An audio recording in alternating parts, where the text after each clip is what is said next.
¿Ya conoces la nueva publicación del Centro Olof Palme México? Te invitamos a conocer 80 años de la ONU. ¿Qué debe cambiar? Coordinado y coautorado por María Cristina Rosas. Y prologado por Francisco Rojas Aravena. En este encontrarás las reflexiones de Marta Bárcena Coquí, Ifigenia Argueta, Alejandro Martínez Serrano, Juan Pablo Prado, Javier Zuraski, José Julio Fernández Rodríguez, Jorge Alfonso Monjarás, Daniel Añorbe, Mónica Ramos, Jakes de Jesús Quirós Mendiola, Manuel Villegas Mendoza, Jacobo Silva Parada, Marco Vinicio Gallardo, María Antonieta Jaquez Guacuja, Sergio de Ávila Ruiz, Carlos Uscanga, Virginia Valdivia, Juan Carlos Mendoza, Abdiel Hernández Mendoza, Gustavo Mauricio Bastien Olvera, Quetzalín Becerril Garduño, Citlali Ayala y Juan Guillermo Mendoza Bazán. Además hallarás análisis sobre las necesarias reformas que requieren Naciones Unidas, las aspiraciones de algunos países para acceder como miembros permanentes al Consejo de Seguridad, el rol de Rusia, Estados Unidos y China en Naciones Unidas, el abordaje del desarme, la inteligencia artificial, los servicios de inteligencia, la cooperación internacional y las operaciones de mantenimiento de la paz de Naciones Unidas. Para adquirir esta y otras obras del Centro Olof Palme México te invitamos a contactarnos en nuestras redes sociales y páginas web.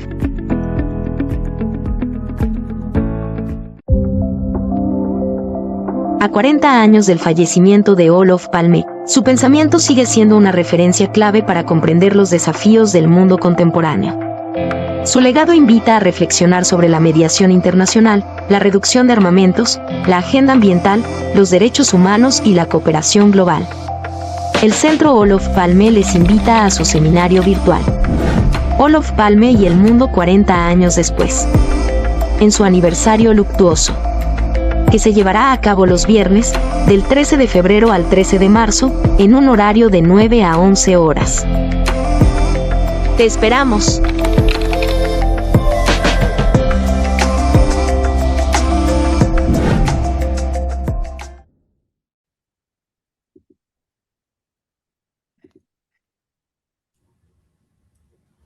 Muchas gracias. ¿Algún problema que no lo podía yo activar?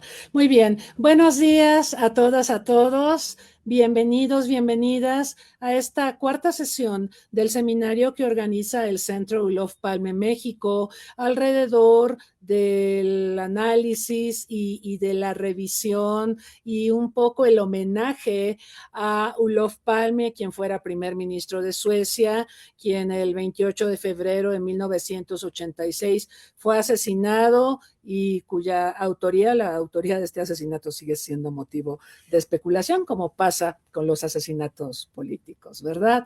Pero Olof Palme es una figura que nos interesa mucho recuperar, en especial para las nuevas generaciones, por las contribuciones que realizó a favor de la paz, a favor de la mediación, a favor del desarme, que es el tema que nos ocupa en la mesa del día de hoy, a favor de la solidaridad internacional. A lo largo de este seminario, esta es nuestra cuarta sesión, pero previamente hemos revisado aristas de la gestión de Olof Palme alrededor de estos temas. La semana pasada discurríamos acerca de la contribución de Palme a la agenda ambiental cuando él era primer ministro. En el año 72, Estocolmo fue sede de aquella histórica conferencia sobre el medio humano que dio lugar al Programa de las Naciones Unidas para el Medio Ambiente y que posicionó a esa agenda en momentos en que no era relevante en la agenda internacional, la posicionó en la atención de la comunidad internacional. El día de hoy tenemos el gusto de contar con connotados expertos en materia de desarme. Me da mucho gusto recibirlos en este espacio, a Benjamín Ruiz Loyola y a Joshua Torres Sandoval, quienes, tienen una destacadísima trayectoria en las diversas aristas del desarme, en particular armas de destrucción en masa, y les agradezco muy puntualmente el que nos acompañen esta mañana. Me voy a permitir leer una breve semblanza de nuestros invitados. Comienzo con Benjamín Ruiz Loyola. Él es químico por la Facultad de Química de la UNAM, con estudios de maestría en ciencias, química orgánica y diplomado en periodismo científico. Profesor de tiempo completo en la Facultad de Química de la UNAM, con casi 50 años de antigüedad. Su área de trabajo es la química orgánica y su especialidad los materiales peligrosos. Ha dirigido más de 50 tesis de nivel licenciatura, publicado más de 100 artículos de divulgación y 16 de investigación, y ha impartido más de 200 conferencias sobre temas diversos relacionados con ciencia en general y química en particular, desde armas de destrucción en masa hasta drogas diversas. En 2003 participó en la UNMOVIC, la Comisión Especial de las Naciones Unidas para la Inspección de Armas de Destrucción en Masa en Irak, antes de la invasión estadounidense, que dio comienzo, como recordamos, el 20 de marzo de ese año. En ese mismo año formó parte de la Comisión de Salud Fronteriza México-Estados Unidos como asesor en asuntos relacionados con el terrorismo. Formó parte del equipo designado por la Secretaría de Salud para dar respuesta a una eventual pandemia de influenza en nuestro país entre 2003 y 2006. Participó en la remodelación de la Sala de Química del Museo de las Ciencias Universum. Ha escrito libros como autor único sobre drogas, petróleo y agua, así como un libro de texto para secundaria, y tiene varios libros colectivos en los que ha escrito sobre desastres químicos, armas de destrucción en masa y terrorismo. A partir del 1 de enero de 2016 y hasta el 31 de diciembre del 2018, fue miembro del Comité Asesor en Educación y Divulgación de la Organización para la Prohibición de las Armas Químicas, con sede en La Haya, Holanda. Tiene 3 programas de servicio social multidisciplinarios, uno de ellos de nombre Ciencia para la Paz, que busca vincular actividades científicas con el conocimiento de instrumentos jurídicos internacionales para la búsqueda de la paz, el respeto a los derechos humanos y el conocimiento interdisciplinario. Y don Benjamín Ruiz también es miembro del Centro Olof Palme. Me da mucho gusto recibirlo. Muchas gracias por estar aquí. Joshua Torres Sandoval es doctor en estudios del desarrollo global y licenciado en Relaciones Internacionales por la Facultad de Economía y Relaciones Internacionales por la Universidad Autónoma de Baja California, profesor investigador y coordinador de la especialidad en estudios jurídicos de la Facultad de Derecho Tijuana en la UABC, miembro del Sistema Nacional de Investigadoras e Investigadores, nivel 1, y cuenta con reconocimiento perfil deseable PRODEP. Sus líneas de investigación son desarme nuclear y derecho internacional. Es autor del libro Bioseguridad Global, instituciones contra bioterrorismo y las armas de destrucción masiva. Ha participado en el escenario internacional con propuestas, declaraciones y recomendaciones en temas de seguridad internacional y paz. Participó en la Conferencia de Viena sobre el impacto humanitario de las armas nucleares, atendida por 158 gobiernos, y en la Conferencia de la Asamblea General de la ONU titulada para negociar un instrumento jurídicamente vinculante que prohíba las armas nucleares y que derivó en el Tratado para la Prohibición de las Armas Nucleares. Es vicepresidente de la organización San Diego Worldwide Initiative to Safeguard Humanity en San Diego, California, Estados Unidos. También es miembro de la Asociación Mexicana de Estudios Internacionales. Es miembro del Cuerpo Académico de Estudios Jurídicos Internacionales, integrante del Núcleo Básico de la Maestría en Ciencias Jurídicas, nivel consolidado ante CECITI, y el doctorado. Ha participado en diversos proyectos de investigación, capítulos de libros y artículos. Actualmente es responsable del proyecto Las Conferencias de los Estados Parte del Tratado sobre la Prohibición de las Armas Nucleares, que por cierto este año tiene conferencia revisora, y las regiones fronterizas, estrategias para evitar ataques nucleares, y el proyecto Estados Anfitriones de Armas Nucleares en Europa, fronteras y una visión del derecho internacional. Recientemente finalizó el proyecto Desarme Nuclear y la Bioseguridad Global, nuevas adaptaciones y normas en el derecho internacional. Ha desempeñado diferentes cargos académicos y realizado ponencias, conferencias y estancias de investigación en diversas universidades sobre el tema de seguridad internacional, derecho internacional y desarme, y en instituciones nacionales e internacionales. Ha impartido diversos cursos en la Facultad de Economía y Relaciones Internacionales en la Facultad de Derecho de la UABC, tales como Derecho Internacional Público, Geopolítica, Teorías de las Relaciones Internacionales, Teorías Políticas, Teoría del Estado, Organismos Internacionales, Bioseguridad Global y Derechos Humanos, Globalización, técnicas de investigación, teoría de la administración pública, entre otras. Es autor de numerosos artículos científicos, entre los que destacan protección de regiones, ciudades fronterizas ubicadas entre estados con armas nucleares y estados sin armas nucleares, como México y Estados Unidos, ¿no? Nuevas formas en el derecho internacional, artículo que yo recomiendo ampliamente porque pues ahí nos muestra que no por no tener armas nucleares estamos a salvo de las pretensiones de los estados nucleares, ¿no? Esa es la tesis del doctor que es muy acertado traerla a colación, sobre todo en estos tiempos tan terribles que vivimos. Y también es autor de la seguridad internacional y la vulnerabilidad de ataque nuclear para los estados de la Unión Europea no miembros de la OTAN, un análisis de los planes de emergencia para la protección civil, y escribió también el capítulo La creciente amenaza nuclear a la paz y la seguridad internacional, riesgos globales y tendencias de los escenarios regionales, en el libro A 80 años de la era nuclear, dónde estamos y a dónde vamos, una mirada desde México y América Latina. Entonces, bueno, yo también le agradezco mucho al doctor Sandoval que esté esta mañana con nosotros. Le recuerdo a nuestro amable público que pueden formular preguntas y comentarios a nuestros expositores. Lo pueden hacer a través de Facebook Live, está habilitada obviamente la transmisión en ese espacio, y también lo pueden hacer aquí en el chat de Zoom. Sin más, le voy a pedir al maestro Benjamín Ruiz Loyola que haga uso de la palabra, y bienvenido nuevamente. Muchas gracias por la invitación. Buenos días a todos, en su casa, en el coche, en el camión, en donde estén viéndonos y o escuchándonos.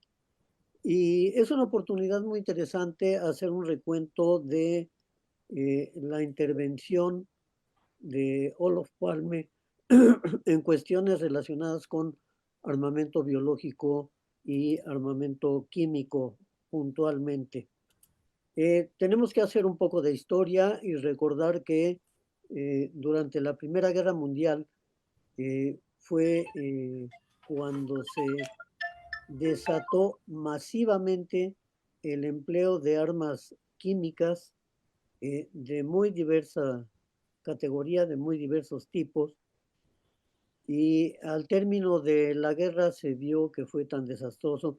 Por cierto, también se usó algo de armas biológicas, aunque no en la misma cantidad, en la misma proporción que las armas químicas, pero esto dio lugar a que empezara a haber pláticas internacionales para regular el uso de estas armas de destrucción masiva, lo cual llevó a la firma en 1925 del Protocolo de Ginebra, que establecía puntualmente que quedaba prohibido el uso de armas químicas y armas biológicas en caso de guerra.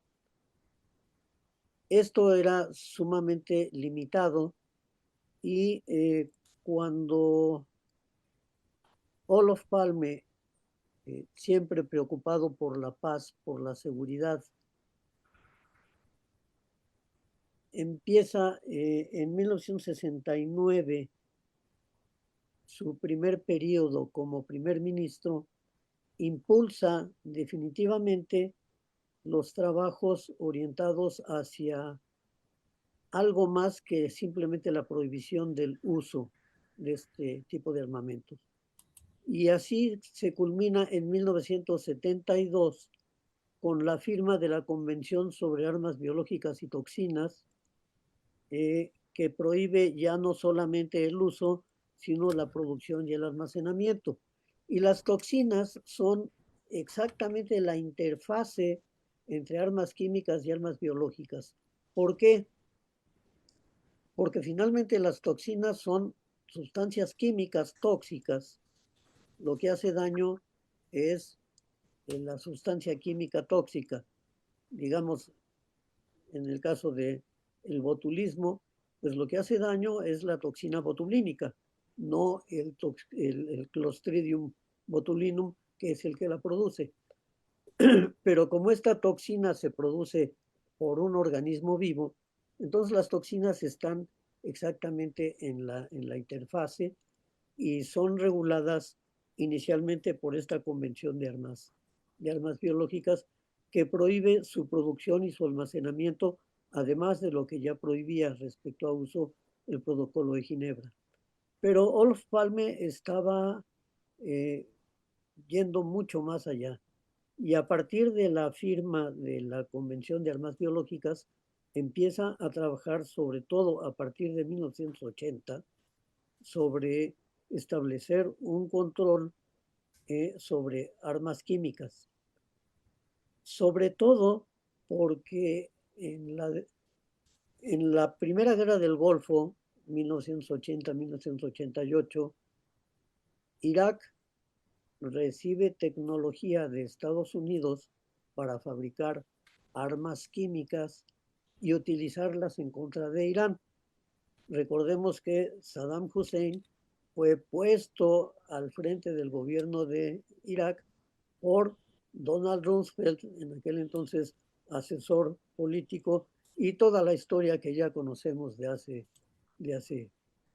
más de 30 años, ¿no?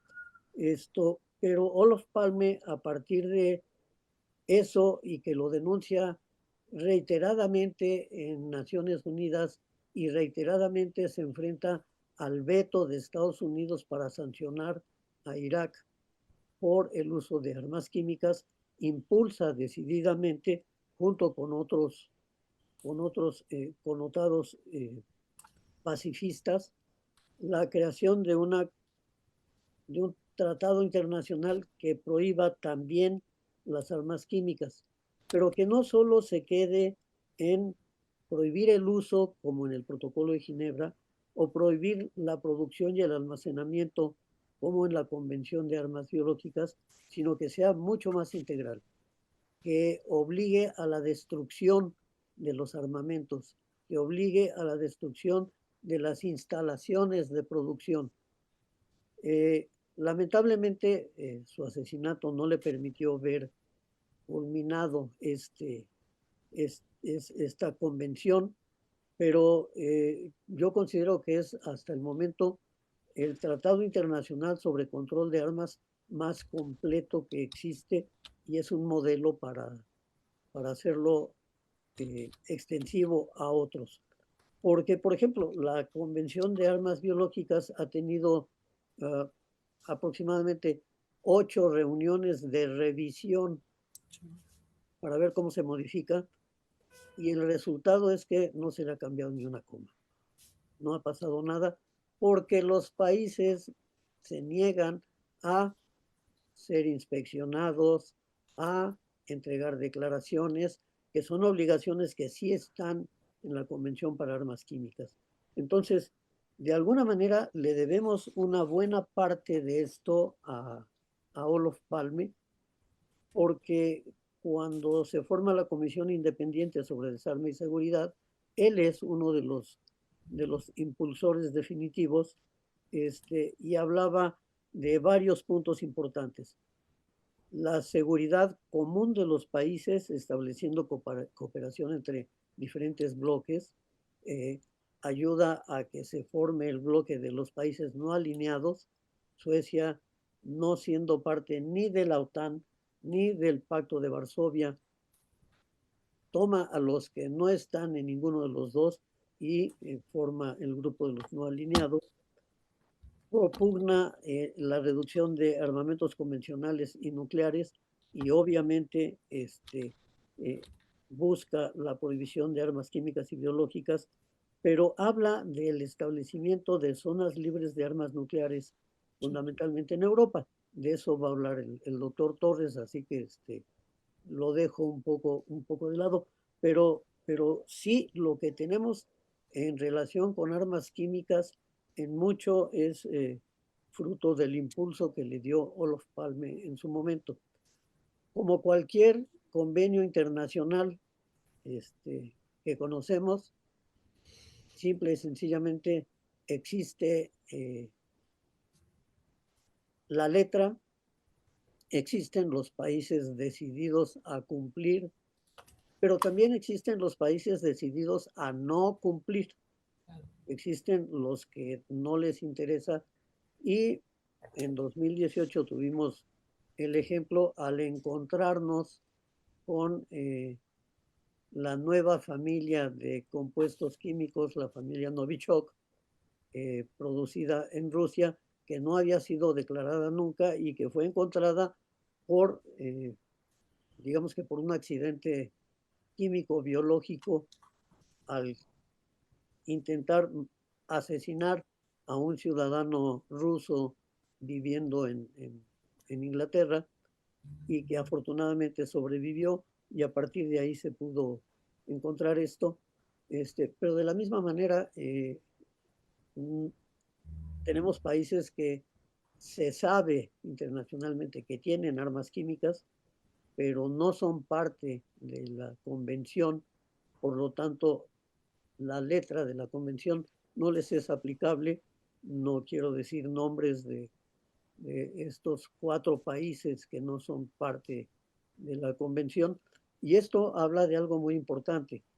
Finalmente, el trabajo de Olof Palme en el ámbito de las armas de destrucción masiva, fundamentalmente químicas y biológicas, dio lugar a esta convención, la más importante, la más completa, la mejor desde mi punto de vista, que todavía puede ser mejorada porque queda muchísimo por hacer, pero está muy por encima de la Convención de Armas Biológicas y definitivamente ha dejado atrás al Protocolo de Ginebra. Pero si no tuviéramos esos antecedentes, no hubiéramos llegado hasta allá. Y si no hubiéramos tenido a Olof Palme, tal vez todavía seguiríamos negociando para ver si lo encontramos. Yo creo que lo puedo dejar allí, doctora, amigos del auditorio, y espero que haya muchas preguntas para poder decir no sé. Muchas gracias a Benjamín Ruiz por esta exposición, donde nos recuerda las categorías de armas de destrucción en masa y la contribución de Olof Palme al desarme de armas biológicas y sobre todo el trabajo que desarrolló para que, ya no lo vio, pero pues se logró en 1993 tener la Convención de Armas Químicas, una convención con muchos dientes, a diferencia de la Convención de Armas Biológicas. Efectivamente, como lo recuerda el maestro Benjamín Ruiz, cuando se negoció la Convención de Armas Biológicas, que por cierto en su preámbulo las califica como repugnantes, no hay ninguna otra convención de armas de destrucción en masa que califique como repugnantes, ¿sí?, a las armas. La de químicas no lo dice, la de las nucleares tampoco lo dice, pero la de armas biológicas sí. Cuando se negoció, se abrió la puerta, y en esto insistió mucho Suecia con Olof Palme, para negociar de una buena vez lo de las armas químicas. O sea, se pretendía cubrir ambas categorías. Las condiciones políticas no lo permitieron. Y no sé si esto fue bueno al final del día, porque la Convención de Armas Biológicas decíamos que fue difícil de negociar, no tiene dientes, no hay inspecciones, tiene muchos elementos que obviamente deberían mejorarse, pero que incluso en las conferencias revisoras que se han llevado a cabo una vez que esta convención entró en vigor, no han conducido a un buen derrotero. Entonces, y cuando vemos la Convención de Armas Químicas que ya se negoció propiamente en posguerra fría, había otras condiciones políticas, había otros consensos, y a esta sí se le dotó de capacidades de inspección, por eso existe un organismo para la proscripción de las armas químicas. Creo que el trabajo de Olof Palme en este tema no ha sido tan visibilizado, por lo cual me parece importante traerlo a colación y recordar también que hay otras contribuciones que Olof Palme hizo al desarme nuclear y al desarme convencional. De esto nos vamos a ocupar en las siguientes presentaciones, pero por ahora le vamos a pedir al doctor Joshua Torres Sandoval que haga uso de la palabra y nuevamente bienvenido.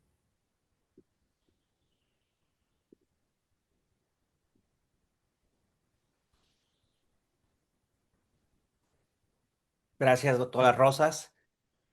¿Se ve la pantalla? ¿Se compartió la pantalla? Sí se ve.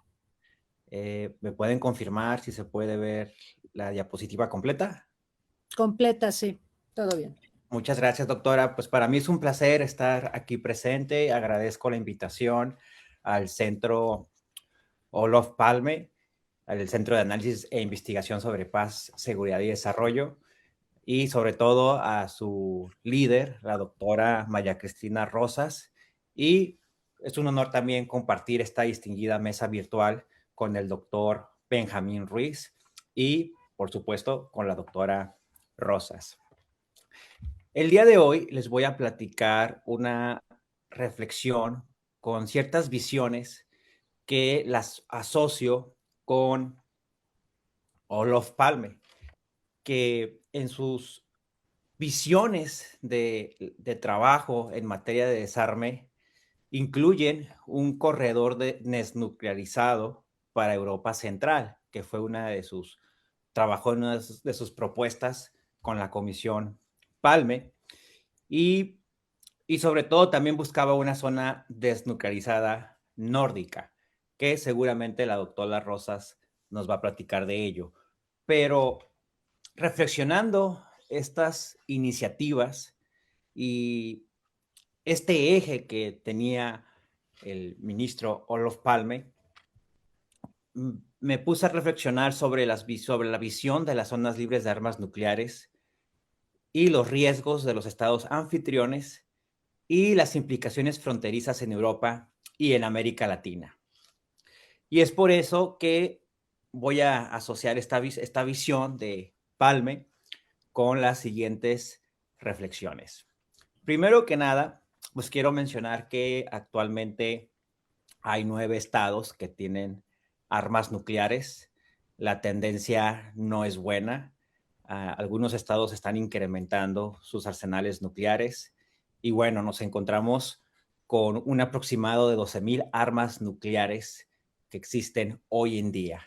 Es totalmente un riesgo global.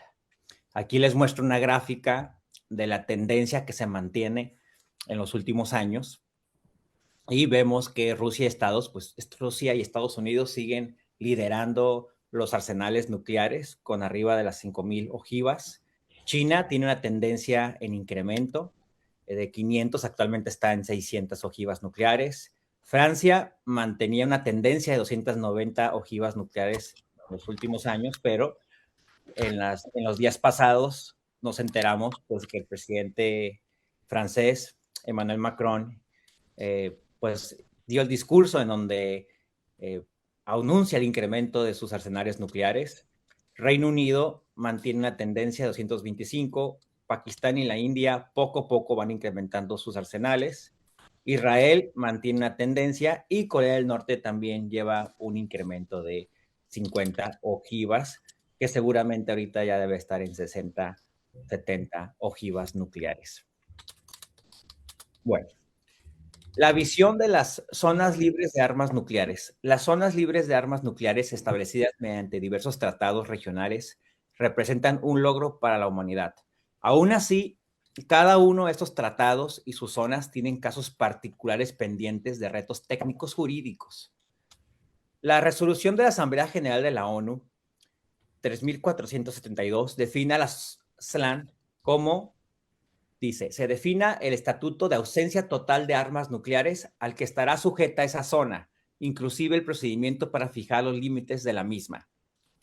En su inciso B dice, se establezca un sistema internacional de verificación y control para garantizar el cumplimiento de las obligaciones derivadas de este estatuto. El objetivo principal es que no existan armas nucleares en un territorio SLAN, que no exista almacenamiento, fabricación, despliegue y todo relacionado que de las armas nucleares esté prohibido.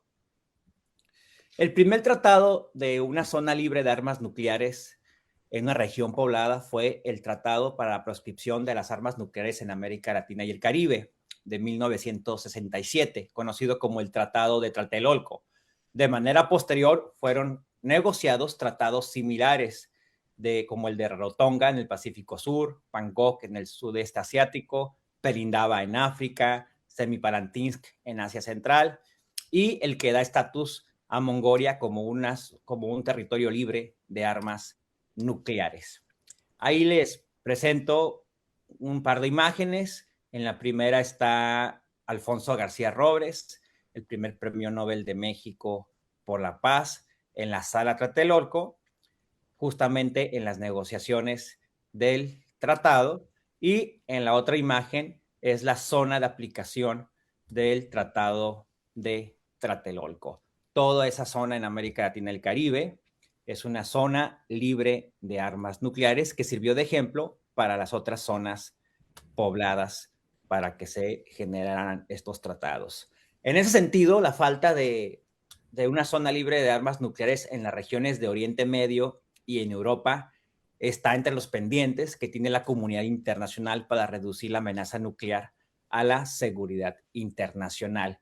Y en esta imagen de las Naciones Unidas, les presento las diferentes zonas libres de armas nucleares que están de color naranja, y se puede observar que están protegidas hasta cierto punto por los tratados que las avalan, y en las zonas de color amarillo mostaza, pues son zonas que están pendientes de que sean zonas libres de armas nucleares, y son zonas también que están pendientes de que sean estados parte del reciente tratado sobre la prohibición de las armas nucleares, que rescata prácticamente la esencia del Tratado de Tlatelolco, porque es una prohibición a nivel universal. El Tratado de Tlatelolco es a nivel regional y se opta por el modelo del artículo de la prohibición y se hace de manera universal. La región de Europa carece de un tratado de zona libre de armas nucleares, y las limitaciones o retos que tiene Europa para que se logre una SLAN desde un enfoque material son, en primer lugar, tiene 2 estados poseedores de armas nucleares, Reino Unido y Francia. En segundo lugar, los estados anfitriones en Europa permiten armas nucleares en sus territorios. Los estados anfitriones, conocidos como aquellos estados que hospedan armas nucleares de otros. Y en tercer lugar, y junto con los estados anfitriones, la mayoría de los estados europeos integran la alianza militar de la Organización del Tratado del Atlántico Norte, que tiene la postura de la disuasión nuclear. La ironía de que Europa no sea una zona libre de armas nucleares radica que está en las primeras propuestas en el contexto de prohibición y eliminación de este tipo de armamento. Diversos autores, sobre todo basados en reportes especiales de Naciones Unidas, exponen y analizan que los orígenes del concepto de la SLAN, la primera es en 1956. La Unión Soviética, ante la Comisión de Desarrollo de la ONU, elaboró una propuesta que no procedió, y era para Alemania del Este y la Oriental y los estados vecinos, con el fin de una prohibición de instalaciones militares nucleares. La segunda propuesta fue polaca, el Rapalski Plan, que proponía una zona libre de armas nucleares para Europa Central, con el fin de eliminar las armas nucleares y reducir las fuerzas militares convencionales. Tampoco procedió, pero fue un antecedente que sentó las bases teóricas de lo que en un futuro fueron las zonas libres de armas nucleares. Los estados anfitriones, como lo había comentado, son aquellos estados que tienen en sus territorios armas nucleares de otros estados. En ese sentido, Bélgica, Italia, Alemania, Países Bajos y Turquía tienen dentro de sus territorios armas nucleares de Estados Unidos. Por otro lado, Rusia tiene armas nucleares en territorio de Bielorrusia. Estas armas han sido desplegadas de manera reciente en el contexto del conflicto entre Rusia y Ucrania. Los 9 estados, como ya comenté, que tienen armamento nuclear propio son Estados Unidos, Rusia, Reino Unido, Francia, China, Israel, India, Pakistán y Corea del Norte. A continuación, les presento un mapa de los estados que son estados anfitriones de armas nucleares. En color rojo está Bielorrusia, con armas nucleares de Rusia, y en color azul están los países europeos que he comentado, con armas nucleares de Estados Unidos. Y las estrellas amarillas, los puntos amarillos, son las bases donde se encuentran este tipo de armamento. Son bases aéreas. En la siguiente tabla, que esta se deriva de una investigación que está en proceso, les comparto el riesgo para los estados europeos anfitriones de armas nucleares de Estados Unidos. Ahí tenemos a los estados anfitriones y tenemos un análisis de la cantidad de municipios o ciudades en el radio de 100 millas desde la frontera cercana a las bases aéreas donde se encuentra ese tipo de armamento. Nos da un total de 307 municipios. Y tenemos también la cantidad de población, que nos da un total de 32.688.000 personas que pueden ser afectadas con las consecuencias humanitarias si estas bases aéreas son atacadas.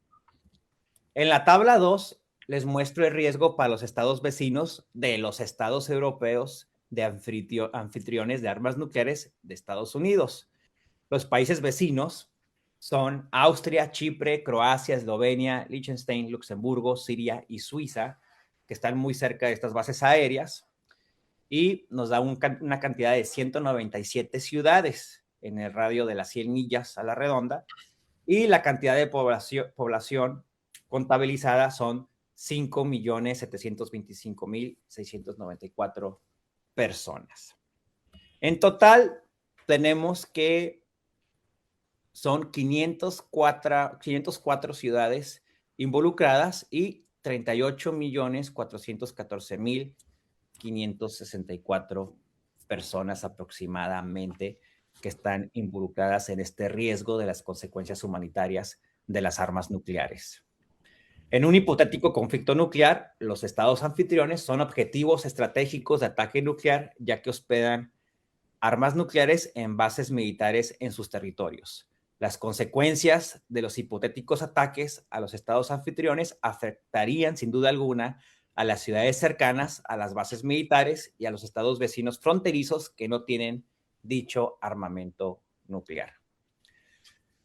Lo interesante es que los casos de las regiones que actualmente son zonas libres de armas nucleares tuvieron riesgos y incluso consecuencias de las armas nucleares de una u otra forma en sus territorios terrestres, marítimos. Y como ejemplo, pues tenemos las pruebas nucleares de Estados Unidos, Reino Unido y Francia en el Pacífico Sur, las pruebas nucleares de la Unión Soviética en Semipalantinsk, la crisis de los misiles de 1962 con presencia de armas nucleares en Cuba, en América Latina y el Caribe, y el caso de Sudáfrica, que desarrolló su programa de armamento nuclear y después optó por desarmarse. La doctora María Cristina Rosas menciona que el fin de la Guerra Fría y la terminación del apoyo militar soviético a los países vecinos de Sudáfrica fueron factores clave que permitió que el Estado de Sudáfrica perteneciera al Tratado de No Proliferación en 1991 con un nuevo gobierno, el de Nelson Mandela, y esto contribuyó que se sumara al Tratado de Pelindaba, ¿no? Que se abrió a su firma en 1996 y entró en vigor en 2009. Los casos anteriores demuestran que en un futuro no es imposible que Europa u otra región puedan declararse una zona libre de armas nucleares mediante un instrumento jurídicamente vinculante.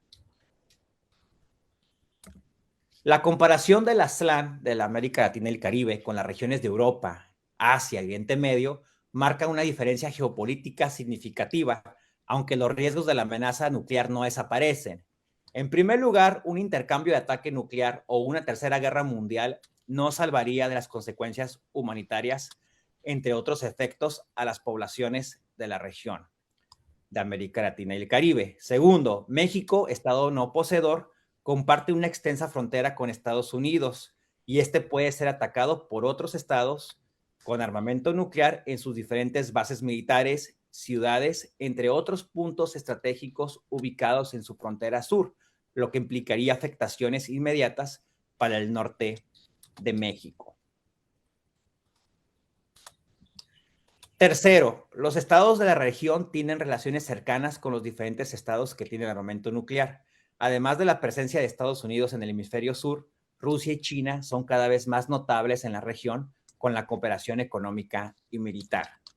Y cuarto, hay otros temas como los riesgos de navegación de buques militares cargados con armamento nuclear de los estados poseedores en zonas libres de armas nucleares, que también Olof Palme mencionó este objetivo de retirar submarinos nucleares o una propuesta para que los submarinos nucleares soviéticos abandonaran la inspección del mar Báltico. Y bueno, López Lechuga, el diplomático Jorge López Lechuga, muestra un ejemplo respecto a las reservas de Rusia y Francia en el protocolo 2, según el artículo 4 del Tratado de Tlatelolco, que define la extensión en la zona de aplicación de dicho instrumento y argumenta que las reservas no tienen justificación legal, ya que las SLAN fueron establecidas de acuerdo con el derecho del mar, si bien la convención alusiva no había sido negociada todavía. De acuerdo a lo anterior, hay temas diplomáticos, técnicos, jurídicos, como revisión, modificación de reservas, nuevas enmiendas, normas pendientes, nuevos acuerdos y tratados, que están pendientes en atender ciertos detalles que puedan hacer la diferencia en diversas temáticas: fronteras, espacio marítimo, espacio aéreo, espacio ultraterrestre, entre otros, y eliminar las amenazas nucleares. Las SLAN son un logro para la humanidad, pero tienen retos técnicos jurídicos que dependen también de la diplomacia y las voluntades de los estados poseedores, como las ratificaciones de los protocolos adicionales pendientes, la diferencia significativa de la geopolítica entre América Latina y el Caribe y otros continentes, su estatus desnuclearizado, no le excluye del riesgo y de las consecuencias humanitarias de una tercera guerra mundial o una guerra con arsenal de destrucción en masa. La frontera norte de México es vulnerable ante la ausencia de normas que prevengan ataques nucleares y protejan a sus poblaciones y ciudades ante un ataque contra Estados Unidos por otros estados. Los estados latinoamericanos y caribeños deben prevenir y comprometer la seguridad de la región ante las hipotéticas alianzas militares con estados con armamento nuclear de otros continentes. El Tratado sobre la Prohibición de Armas Nucleares y el Tratado de Tlatelolco son fundamentales para la paz y la seguridad internacional y seguirán como guía en las tendencias técnicas jurídicas y diplomáticas de los tratados, acuerdos existentes y futuros. Gracias por su atención y agradezco esta distinguida invitación para participar con el Centro Olof Palme. Muchas gracias al doctor Joshua Torres por esta espléndida presentación donde nos presenta la problemática de las armas nucleares, no solo respecto a los estados que las poseen o los estados que las albergan sin ser sus productores, sino también para los vecinos. Este es un tema que nos importa mucho en México porque nosotros, a pesar de haber sido pioneros en la creación de zonas libres de armas nucleares densamente pobladas, porque antes tuvimos el Tratado Antártico, pero Tlatelolco fue el primero en una zona densamente poblada, no estamos exentos de las consecuencias del empleo de armas nucleares en una contienda bélica o incluso por accidente, que ese es otro tema que también debemos de analizar con singular cuidado. El doctor Torres Sandoval nos habló de cómo Palme en algún momento impulsó que Europa Central fuera una zona libre de armas nucleares, precisamente por todas las tensiones geopolíticas que ahí se acentuaban en Guerra Fría. Nos habla de las 9 potencias nucleares, de los estados anfitriones, de los estados que albergan armas nucleares de otros. Lo de Bielorrusia es muy, muy preocupante porque Bielorrusia recientemente, en el contexto de la guerra de Rusia contra Ucrania, decidió aceptar que en su territorio se emplacen armas tácticas. Hay toda una narrativa, me preocupa mucho y ojalá en un ratito más, cuando podamos tener todas estas preguntas y comentarios que leeré, hay ya bastantes. Me gustaría conocer también la opinión del doctor Torres Sandoval respecto a la narrativa de que las armas tácticas no son peligrosas, de que son armas chiquitas, armas nucleares chiquitas, como la de Hiroshima, que mató a 200,000 personas. Eso es un arma nuclear chiquita. Entonces, hay una narrativa que nos pretende decir que no es preocupante que se utilice armas tácticas y bueno, más adelante trataremos de ver este tema. También los temas de la navegación. Fíjense que no por tener nosotros Tratado de Tlatelolco estamos exentos del paso de embarcaciones, por ejemplo, en la zona del Canal de Panamá, hasta hay videos que muestran cómo hay embarcaciones de Estados Unidos que portan armas nucleares y transitan por el Canal de Panamá, y esto es violatorio del Tratado de Tlatelolco porque se supone que habría que respetar el estatus no nuclear de América Latina y el Caribe. El otro tema son las garantías negativas de seguridad. Ese es un tema súper delicado porque antes se aceptaba, ya ven que Tlatelolco lo suscribieron las potencias nucleares que pertenecen al Consejo de Seguridad, no las otras. Y estas potencias aceptaron que no usarían armas nucleares contra países que no sean nucleares. Pero ahora ustedes han escuchado a Donald Trump, que dice que no importa que no tengas armas nucleares, se pueden usar armas nucleares contra ti. Entonces, el tema de garantías negativas de seguridad, que ha sido ampliamente abordado en las conferencias revisoras del TNP, nos tiene con el alma en un hilo. Entonces, francamente, estamos en una situación de muchísima tensión, donde ha cambiado mucho el escenario. El desarme parece que no es un tema importante en la narrativa de las potencias, sin embargo me parece que es ahora cuando más lo necesitamos, cuando debería estar más vigente y más trabajo deberíamos de estar desarrollando en la materia. Este año, como ya se comentaba, lo comentaba también el doctor, tenemos la conferencia revisora del TNP, ya empieza el mes que entra, del Tratado de No Proliferación, y también la conferencia revisora del tratado que prohíbe las armas nucleares. Son dos momentos muy importantes en circunstancias donde las armas nucleares viven una renovación de parte de todas las potencias nucleares y el ánimo internacional parece favorecer al rearme antes que al desarme. Bueno, yo quiero dedicar pedirle su atención unos minutos para hablar de un tema que me parece muy relevante. Voy a compartir pantalla. Estamos hablando de Suecia y estamos hablando de la desnuclearización y del trabajo que hizo Olof Palme. Bueno, en materia de desarme químico, biológico, ya lo comentaba Benjamín Ruiz, y también hizo alusiones muy puntuales el doctor Joshua Torres. Yo quiero referirme más al caso de Suecia.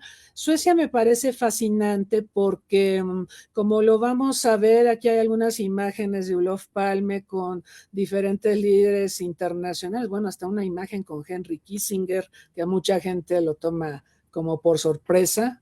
Tenían una cierta amistad, había una admiración mutua, pero también había una fuerte tensión en las relaciones entre Suecia y Estados Unidos, justamente por la política exterior que promovió Palme, donde criticaba la guerra de Vietnam y por supuesto fue un crítico de la carrera armamentista nuclear de Estados Unidos. Eso con Palme, pero la realidad es que Suecia tuvo un programa nuclear y Suecia tuvo la pretensión de desarrollar armas nucleares, no bien se produjeron los ataques de Estados Unidos contra Hiroshima y Nagasaki. A partir de ese momento, las autoridades en Suecia crearon un centro de investigaciones para analizar la creación de un programa nuclear y que le permitiera a Suecia contar con armas nucleares en atención a la percepción de amenaza que le generaba a Suecia la Unión Soviética. Así empezó. Después de hablarles del programa nuclear, y lo voy a tener que hacer de manera muy sucinta por los tiempos, les hablaré de la postura de Suecia y el desarme, digamos ya con Palme, porque Palme va a ser el principal gestor en un contexto de años 60, finales de los 60 y de ahí en adelante, a favor del desarme. Tengo una lista de tratados y convenciones en materia de desarme que ha suscrito Suecia.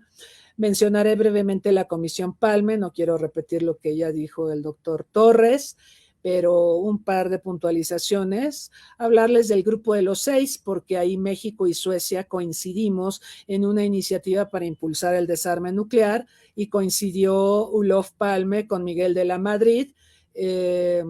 Fue muy breve la participación de Palme en este grupo, porque este grupo se creó en 85 y él fue asesinado en 86, pero fue una participación muy importante, fue un impulsor de este tema del desarme nuclear con varios países de los diversos continentes del mundo para llamar la atención de las potencias nucleares respecto a los riesgos en que estaban poniendo al planeta. Les hablaré de Suecia hoy. Suecia está regresando a la narrativa de que necesita armas nucleares. Ahora es miembro de OTAN. Suecia no fue miembro de OTAN, Suecia era un país neutral que predicaba el no alineamiento en tiempos de guerra para no verse arrastrado a los conflictos que se pudieran producir. Y hoy Suecia es otra. Yo les diría que si Olof Palme pudiera ver la situación actual de Suecia, creo que se volvería a morir, pero vamos a avanzar en lo que les quiero comentar. Les decía que Suecia buscó desarrollar un programa de armas nucleares. Esto fue en 1945, después de que se observó el impacto de las bombas atómicas de Estados Unidos contra Japón.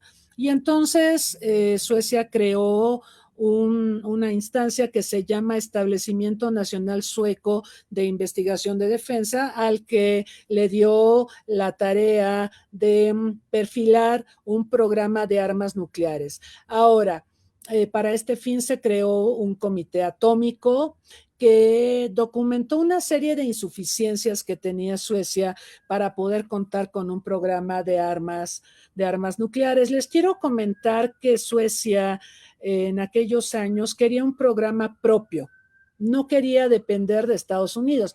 Ahora, ustedes lo saben, cuando se hizo el proyecto Manhattan, Estados Unidos sí tuvo una colaboración con el Reino Unido y con Canadá en ese proyecto Manhattan, pero obviamente Suecia no estaba invitada. Este era más bien un proyecto anglosajón liderado por Estados Unidos y que condujo Oppenheimer, como lo sabemos, pero Suecia no formaba parte de este proyecto y por lo tanto Estados Unidos no estaba en la línea de compartir su secreto nuclear con Suecia, sino hasta mucho después cuando Eisenhower creó el programa Átomos para la Paz. Esta es la razón por la que Suecia dijo: yo voy sola, yo voy a hacer con mis propios recursos mi programa de armas nucleares, pero se topó con muchos problemas. Suecia no tenía capacidad para, por ejemplo, enriquecer uranio, entonces se partió de que el plutonio que había en el país se utilizaría para producir, obviamente, los insumos que llevarían al desarrollo de armas nucleares, y esto entrañaba una enorme complejidad. Así que ese era un obstáculo. También decidió que se utilizarían reactores que no tuvieran que hacer un proceso de enriquecimiento porque no se contaba con una tecnología de este tipo en Suecia. esta tecnología la poseía Estados Unidos y Estados Unidos no pensaba venderla en esos momentos. En esos momentos estamos hablando años 40, segunda mitad de los años 40. Estados Unidos lo que quería era evitar que otros países se convirtieran en potencias nucleares y bueno, imagínense el susto. De hecho, lo vimos en la película Oppenheimer, cuando Estados Unidos recibe la noticia de que la Unión Soviética en 1949 ya había logrado detonar su primer bomba. Entonces, evidentemente Estados Unidos estaba muy, muy molesto con esta situación y no pensaba compartir tecnología. Entonces, estos son algunos de los problemas que enfrentó Suecia. Entonces, les quiero decir algo que me parece sumamente interesante. En Estados Unidos, la explotación civil de la energía nuclear fue consecuencia de su programa de armas nucleares, ¿sí? Entonces, en Estados Unidos primero fueron las armas nucleares y luego las centrales nucleares para producir electricidad, ¿correcto? En Suecia se hizo al revés. Fíjense qué interesante. En Suecia se decidió que había que crear centrales nucleares para generar electricidad. Por eso hoy Suecia es un país que depende muy poquito de los combustibles fósiles. Le ha apostado a las hidroeléctricas, pero por supuesto a la energía nuclear. Y esto viene de la decisión del gobierno sueco de que solo a través de centrales nucleares es que iba a poder generar el combustible que necesitaba para las armas nucleares. ¿Cómo ven? Esto de verdad es fascinante, por eso les digo que el caso de Suecia vale mucho la pena estudiarlo. Este señor que ven aquí se llama Toge Erlander, era primer ministro de Suecia cuando se tomó la decisión en su gobierno de ir adelante con el desarrollo de armas nucleares. Este personaje antecedió como primer ministro a Olof Palme. Olof Palme, de hecho, fue discípulo de Toge Erlander y resulta, por acá vamos a ver cómo la posición de Suecia y Estados Unidos respecto al desarrollo de tecnología nuclear en Suecia cambia con el anuncio del programa de átomos para la paz de Eisenhower. Que también va a ser un desafío para Suecia porque Suecia lo que no quería era desarrollar una dependencia tecnológica en materia nuclear respecto a Estados Unidos. Y Estados Unidos, por otra parte, quería asegurarse de controlar el desarrollo de tecnología nuclear en Suecia para evitar que transformara esta tecnología con fines civiles a fines bélicos. Y fíjense que tenía razón Estados Unidos, porque tenemos un caso, ustedes también lo conocen, el de India, que en 1974, con Indira Gandhi como primera ministra, detonó su primera bomba atómica y lo que hizo fue muy parecido a lo que quería hacer Suecia. India adquirió reactores nucleares de Canadá con fines pacíficos y de ahí obtuvo el combustible para hacer su primera bomba atómica. Entonces, por eso había cierta preocupación de Estados Unidos de tener un control sobre aquellos países con los que se cooperaría en el tema de átomos para la paz y por supuesto que esto era un reto para Suecia porque Suecia quería ser autónoma de Estados Unidos, pero se abría la puerta para que Estados Unidos le brindara asistencia tecnológica al programa civil nuclear de los suecos. Vean qué predicamento, ¿no?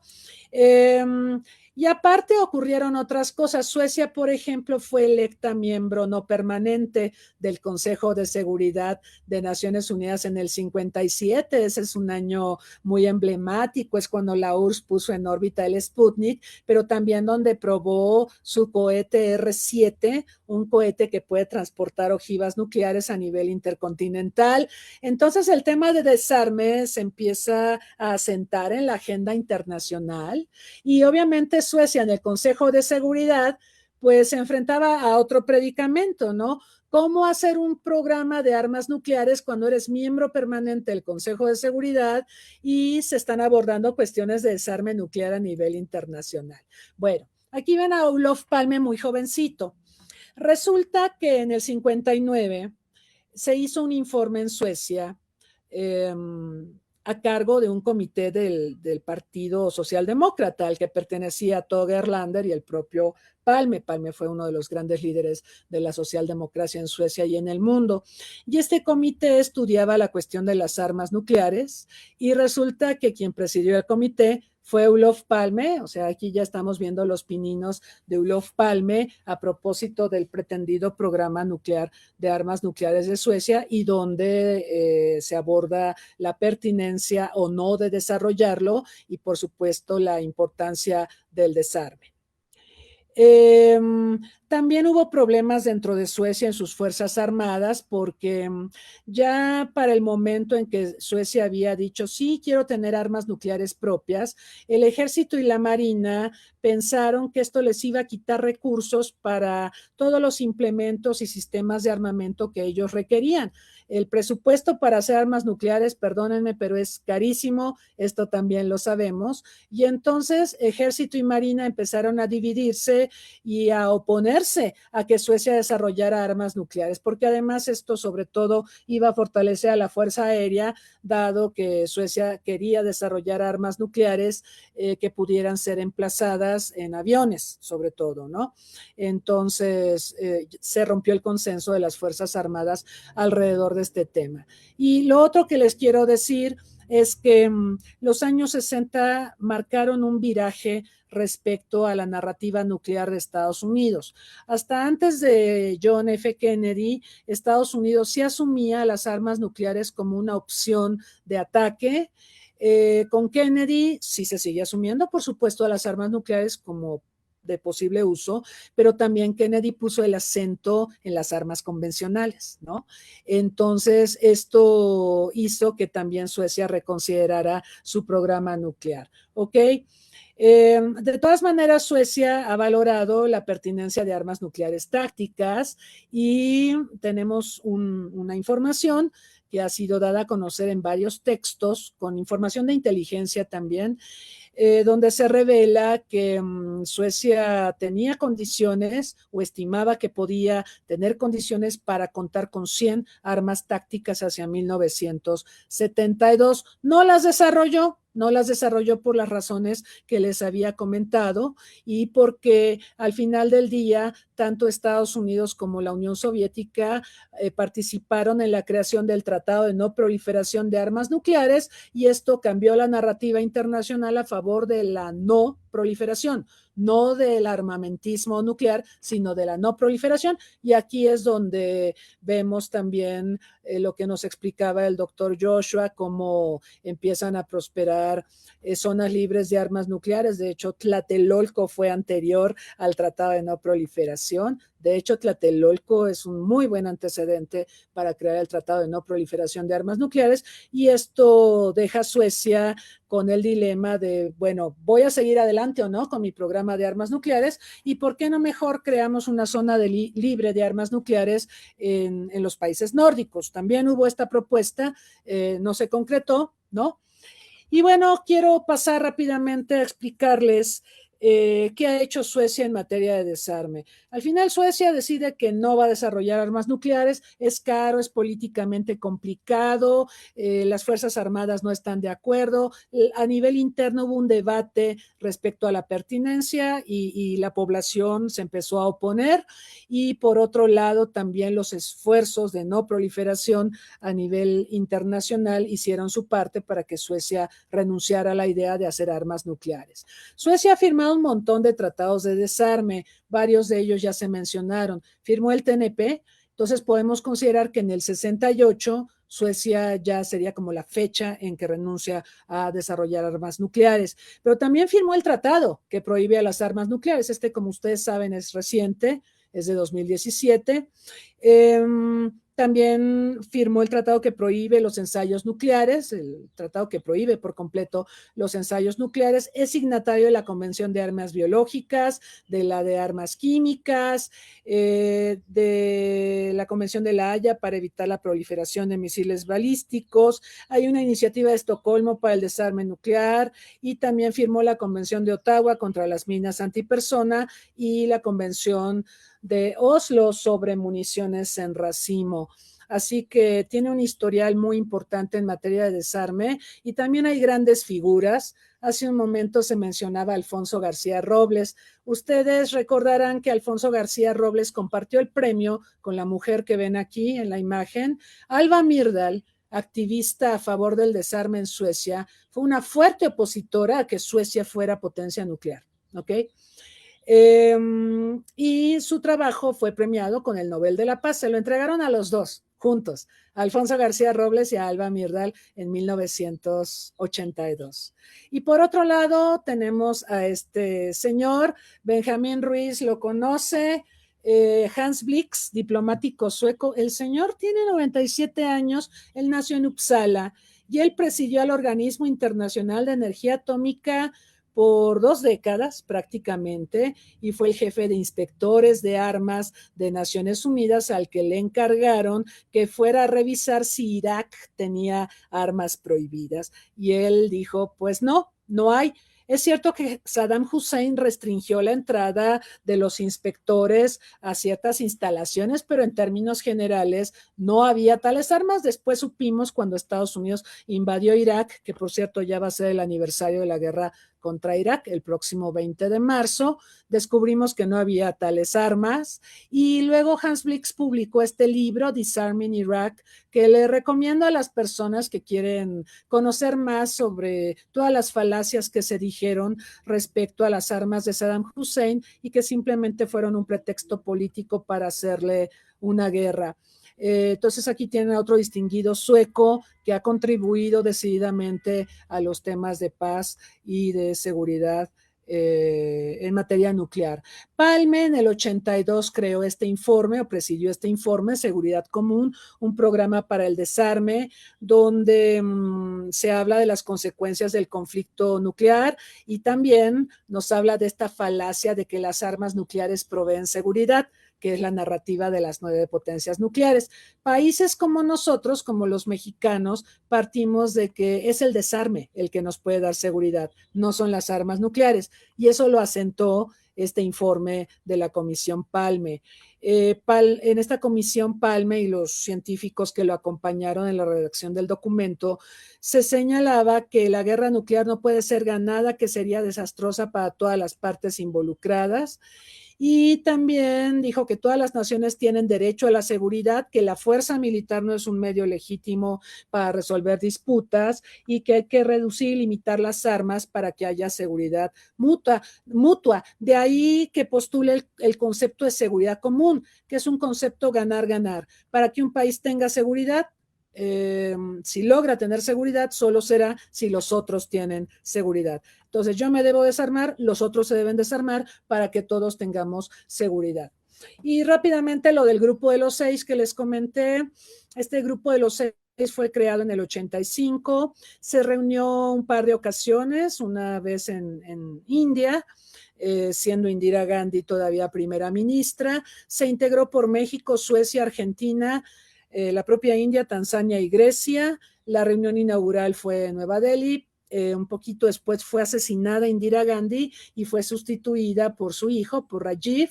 Aquí podemos ver a los 6, aquí está Palme, aquí está Raúl Alfonsín, ¿sí? Aquí podemos ver a Palme con Miguel de la Madrid, porque hubo una reunión en México que se llevó a cabo en Ixtapa, Zihuatanejo, y bueno, Palme ya...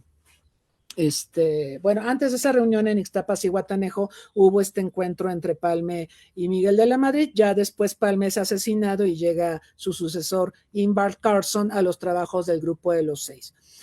Este grupo de los 6 es relevante porque acontece en la famosa Segunda Guerra Fría de Ronald Reagan, donde observamos un militarismo nuclear desenfrenado que ponía al mundo al borde de la hecatombe. Y miren, aquí está la reunión de Ixtapa, aquí pueden ver bueno, falta uno, falta Julius Nyerere, no lo vemos en esta imagen. Aquí está tomando la palabra el célebre John Kenneth Galbraith, porque hubo una reunión de intelectuales, no solo eran los políticos, sino también los intelectuales los que participaron en estas reuniones. Aquí ven a Rajiv Gandhi, a Raúl Alfonsín, el primer presidente después democrático, después de la dictadura, de las dictaduras argentinas. Aquí está Ingvar Carlsson, sucesor de Olof Palme. Aquí está Julius Julius Nyerere de Tanzania, y aquí está Andreas Papandreou de Grecia y nuestro presidente de la Madrid.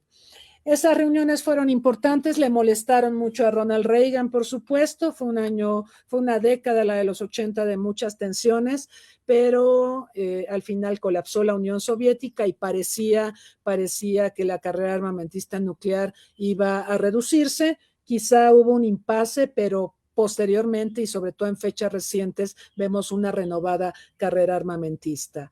¿Cómo está Suecia ahora en el tema de las armas nucleares? Parece que está regresando a la narrativa de los años 40 y 50, donde ve favorablemente a las armas nucleares como garantes de su seguridad. Este es un retroceso bárbaro, pero se explica por las cosas que han pasado en la región. Por ejemplo, Rusia invadió a Ucrania y entonces Suecia, que era un país neutral, Finlandia, que era un país neutral, decidieron adherirse a la OTAN. Suecia lo hizo el 7 de marzo, mañana se cumplen 2 años de la membresía de Suecia en la OTAN, y Finlandia también se adhirió, y esto prácticamente pone fin a las políticas de neutralidad de los dos países. Ahora Suecia toma partido por la OTAN y se ampara en la OTAN para la protección de su seguridad frente a la amenaza que le representa Rusia.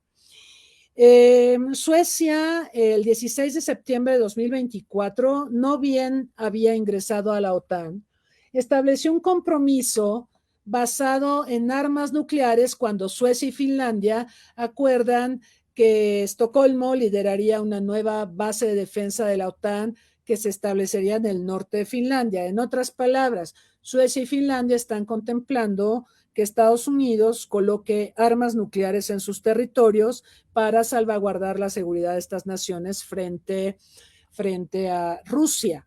Esto es un giro radical sobre el tema nuclear. Quizá lo único que tendríamos que decir es que Suecia no está hablando de fabricar armas nucleares como lo hizo en los 40 y los 50, pero sí es preocupante que ofrezca, ahorita que hablaba el doctor Joshua Torres de los países que albergan armas nucleares sin fabricarlas, vamos a tener que sumar, doctor, a Suecia y a Finlandia porque le están haciendo este ofrecimiento a la OTAN.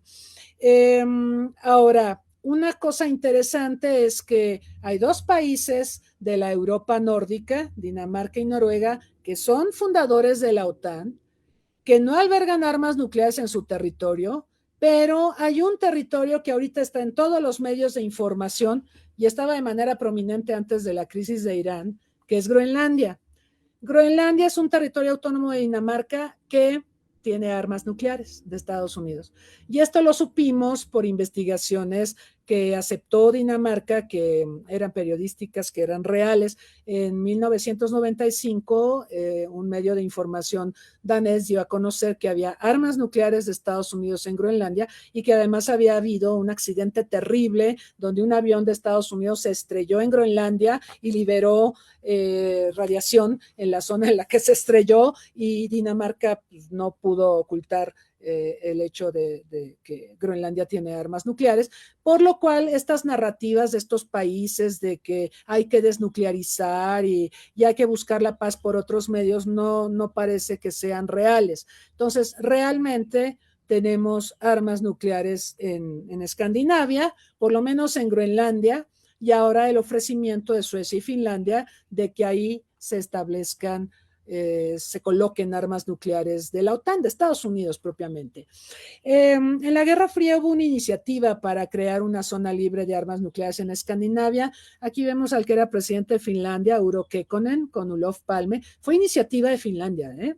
Palme dijo, órale, vamos a hacerlo, pero no se concretó, hubo montones de obstáculos por la situación de Noruega y Dinamarca como miembros de la OTAN en la Guerra Fría, ¿no? Pero bueno, decirles que aquí tiene al presidente de Suecia, al primer ministro de Suecia, perdón, a Ulf Kristersson, y este es el presidente de Finlandia, Alexander Stubb. Ellos, bueno, han aceptado dar, en el caso de Suecia, acceso a bases militares para Estados Unidos, y el primer ministro sueco no descarta albergar armas nucleares en tiempos de guerra. Eso es lo que se ha dicho. Y del lado de Finlandia ha abogado por una reforma legislativa que permita transportar armas nucleares en el territorio finlandés. Entonces, para concluir, pues decirles que la propuesta de una zona libre de armas nucleares en Escandinavia existió, pero no prosperó. Miren, este es Joseph Nye, lo recordamos mucho por sus análisis sobre el poder suave, pero él antes de eso fue subsecretario de Estado en temas de asistencia en seguridad, ciencia y tecnología, y él era muy escéptico respecto a la posibilidad de que surgiera una zona libre de armas nucleares en Escandinavia. Estados Unidos se opuso a que existiera esta zona libre de armas nucleares porque le habría dificultado el trabajo a Estados Unidos en la OTAN, en esa parte de Europa, ¿no? Entonces, lo que tenemos actualmente es que Suecia está regresando a la narrativa favorable a las armas nucleares en momentos en que vemos un estancamiento en las negociaciones de desarme nuclear. Como ustedes saben, a principios de febrero caducó el nuevo tratado START entre Estados Unidos y Rusia, y esto es como un incentivo para que los países que tienen armas nucleares aceleren el desarrollo de más armas nucleares, como efectivamente lo están haciendo todos, y sobre todo China, pero también es un aliciente para que Suecia busque la seguridad nuclear como una garantía frente a Rusia. Suecia ha enfocado mucho de su desarrollo tecnológico a la tecnología sismológica de contraproliferación para, por ejemplo, detectar ensayos nucleares que no sean reportados. Hay muchas tecnologías de este tipo en el mundo y que nos permiten saber si alguien está ensayando armas nucleares, ¿no? Pero al margen de esto, tenemos la declaración en enero de que Suecia está teniendo conversaciones con Francia y el Reino Unido, estos dos tienen armas nucleares propias, para explorar una mayor cooperación en materia de disuasión nuclear, lo que incluye buscar garantías de seguridad bajo paraguas nucleares de Francia y del Reino Unido. Y ustedes me van a decir, bueno, ¿y por qué de Estados Unidos no? Hace todavía 2 años Suecia sí hablaba de permitirle a Estados Unidos que emplazara armas nucleares en su territorio, pero ahora con lo de Groenlandia, que Estados Unidos a lo mejor se lo anexa por la fuerza, ahora Suecia ve y gran parte de la OTAN ven con escepticismo a Estados Unidos porque parece que se está portando no como un aliado, sino como una amenaza para los propios europeos. Entonces Suecia ha vuelto los ojos a Francia y el Reino Unido, lo cual me imagino que a Donald Trump no le debe gustar mucho, pero para terminar decirles que Suecia está en estos momentos en el carril de la tecnología nuclear y quiere tener un comportamiento, una conducta favorable a la posesión de armas nucleares, no de la fabricación. Yo creo que eso sería complicado. Es costoso, como decíamos, desarrollar un programa de armas nucleares y políticamente se vería muy mal Suecia si desarrolla un programa nuclear, pero sí puede convertirse en estado que albergue armas nucleares de otros. Si no se puede con Estados Unidos, porque Estados Unidos se ha vuelto tan impredecible en esta materia, está buscando un acercamiento con Francia y con el Reino Unido. Entonces, bueno, esta sería mi reflexión. Dicho lo cual, pues como pueden ver, la panorámica es compleja. Está cambiando mucho el escenario global y la verdad es que nos preocupa mucho estas narrativas, ¿no? Decirles que el desarme no es para siempre, ¿no? El desarme es como un organismo vivo, se consolida, pero también vive retrocesos, ¿no? Y eso es algo a lo que estaba haciendo alusión también el maestro Benjamín Ruiz. Entiendo que, por ejemplo, la Convención de Armas Químicas, el gran reto que tiene ahora es evitar que se desarrollen nuevos tipos de armas químicas, ¿no? Entonces, los tratados de desarme tienen que nutrirse, tienen que alimentarse, y para esto se requiere mucha voluntad política de las naciones del mundo. Y como ven en el caso de Suecia, un país que es considerado paladín del desarme, ha tenido momentos donde ha considerado a las armas nucleares como base para su seguridad y hoy otra vez tiene esta narrativa. Entonces, creo que esto es interesante y preocupante. Miren, tenemos muchas preguntas, las voy a leer y le voy a pedir a nuestros expositores Algunas están dirigidas puntualmente a alguno de ustedes, pero si quieren comentar otras más, adelante. Les voy a pedir después de la lectura de estas preguntas que las comenten y también nos den una reflexión. Pregunta desde Facebook, ¿qué se necesitaría para que la Convención de Armas Biológicas tenga la robustez de la de las armas químicas? Ok. Luego, ¿cuál es la postura de Suecia en materia de desarme en general? Luego, en la guerra entre Irán e Irak, acá se mencionó, en que Palme fue mediador, se abordó el uso de armas químicas de Irak contra kurdos e iraníes. Es decir, se abordó durante la mediación de Olof Palme, esa es la pregunta. Después, ¿la creación de una zona libre de armas nucleares en Medio Oriente sería suficiente para traer la paz a la región? Otra pregunta, Estados Unidos y Rusia no están apoyando el desarme y parece que están apostando también y además de las armas estratégicas por armas nucleares tácticas. ¿Cómo afecta esto a la seguridad mundial? Otra pregunta es, Palme se apoyó en la neutralidad de Suecia para impulsar el desarme, pero hoy Suecia es parte de la OTAN. ¿Cómo afecta esto a la postura que Suecia tiene en materia de desarme? Para el maestro Benjamín Ruiz, ¿qué fallos considera que tiene la Convención de Armas Químicas en la actualidad? Porque él mencionó que es una convención muy buena, de vanguardia, pero se puede mejorar, ¿no? Entonces le preguntan sobre eso. Otra pregunta es, ¿volveremos a ver ensayos nucleares ahora que el nuevo START no se renovó? Y otra pregunta, China está modernizando su arsenal nuclear y es el que más ojivas posee detrás de Estados Unidos y Rusia. ¿Por qué no lo involucran Estados Unidos y Rusia en las negociaciones de desarme nuclear a los chinos? ¿Por qué no están involucrados los chinos? Muy, muy buenas preguntas, muy pertinentes, nos darían para otro seminario. No tenemos el tiempo, pero sí tenemos la disposición de nuestros ponentes para reflexionar sobre estos temas. Le voy a pedir a don Benjamín Ruiz que haga uso de la palabra, por favor. Gracias, doctora. Gracias por las preguntas. Rápidamente, ¿qué le falta a la Convención de Armas Biológicas? Pues un par de puntos esenciales.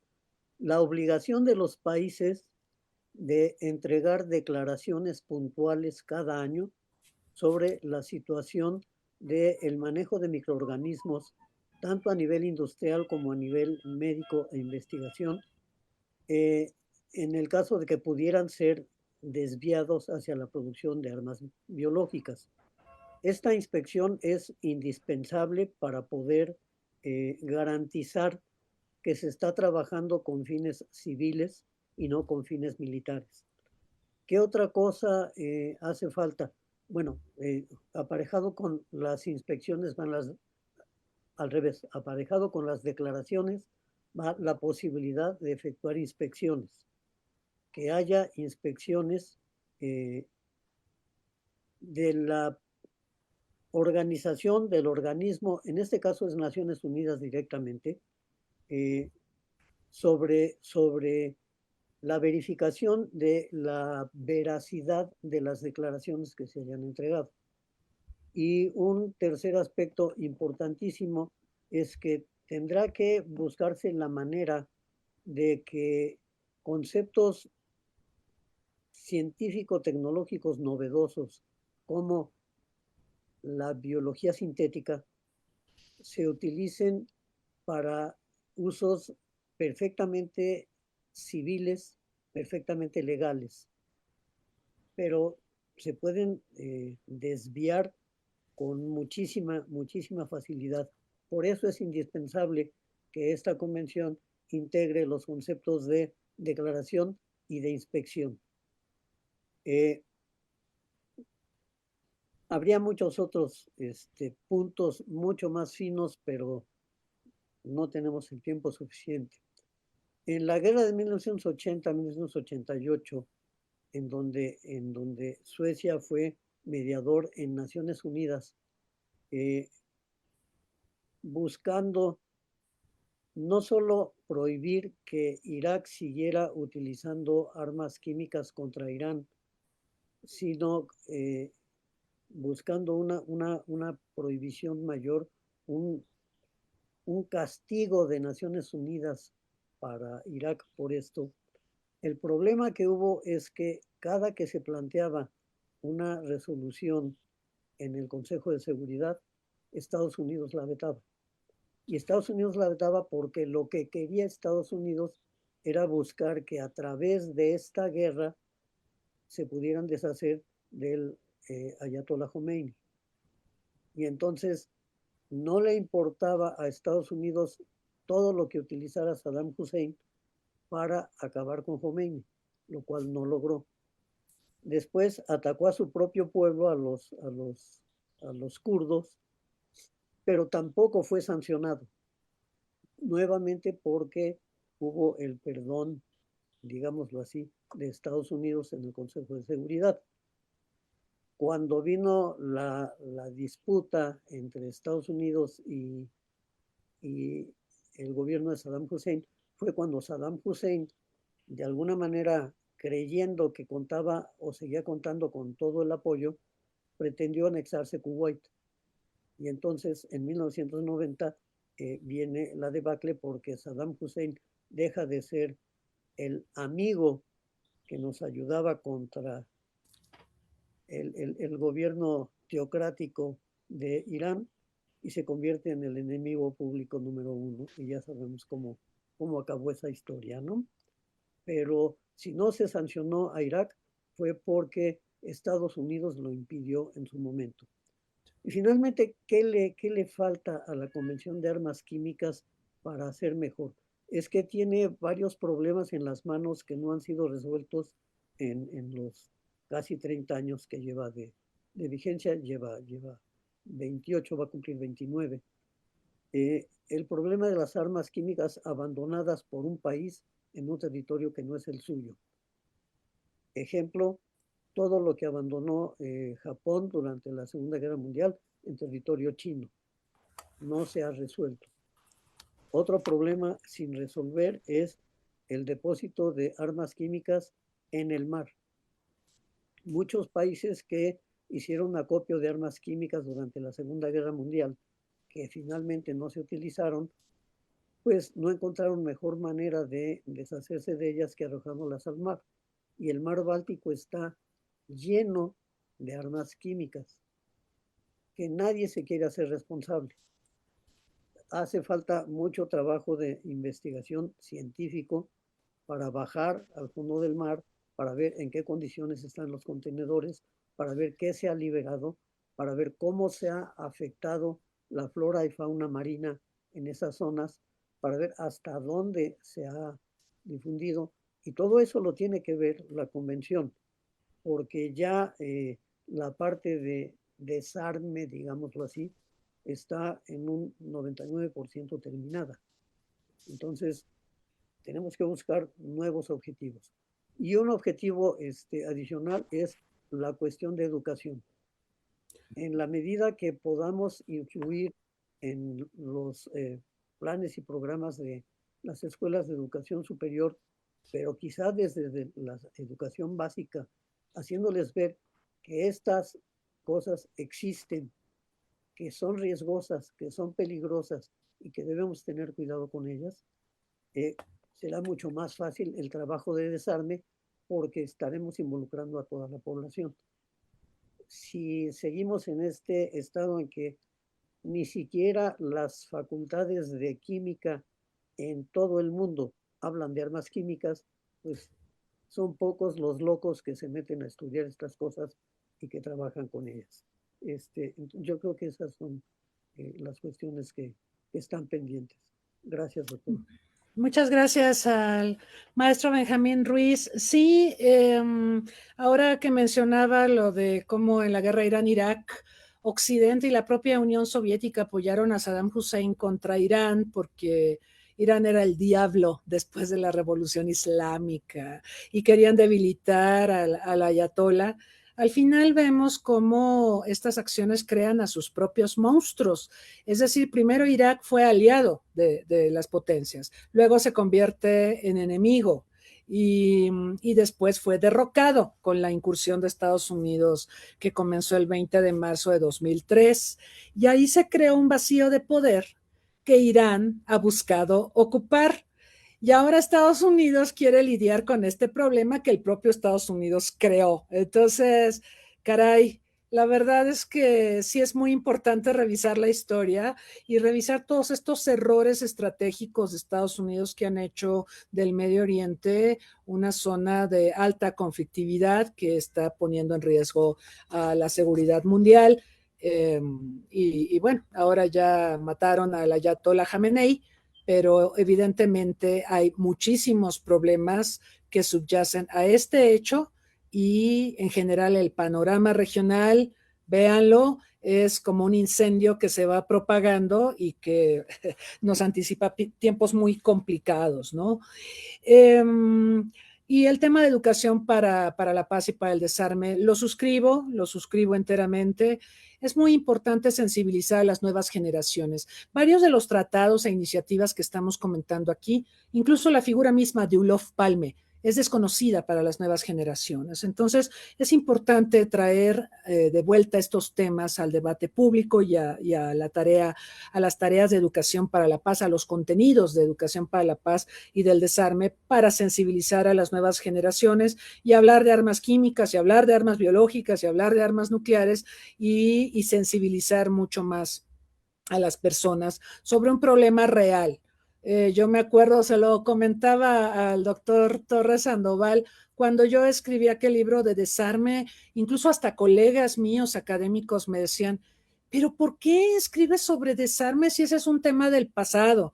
Es decir, hay esta percepción de que el desarme no es un tema importante y a mí me sorprende y me da tristeza también, porque estamos viendo que el mundo en este momento pende de un hilo y en gran medida esto está relacionado con unas carreras armamentistas renovadas en todo tipo de armamentos, las de destrucción en masa y las convencionales, ¿no?